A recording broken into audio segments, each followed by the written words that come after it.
নমস্কার বন্ধুরা, কেমন আছেন সবাই? আমি পারমিতা, আর আপনারা দেখছেন পারমিতা রান্নাঘর। তাহলে আজকে একটা ওয়েট লস ড্রিঙ্ক বানাচ্ছি। প্রথমে কিছু শসা পেস্ট করে নিয়েছি, আর তার মধ্যে দিয়ে দেব সামান্য একটু নুন, আর দিয়ে দেব খানিকটা পাতিলেবু,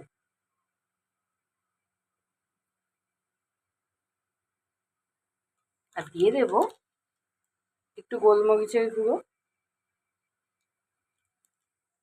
এই দিয়েই এর মধ্যে একটু জল আগে দিয়ে নিয়েছি, সেটা ভালো করে ঘুটে নিতে হবে, নিলেই হয়ে যাবে আমাদের ওয়েট লস ড্রিঙ্ক। চলুন খেয়ে ফেলা যাক চটপট। দেখা হবে আবার অন্য কোনো ভিডিওতে।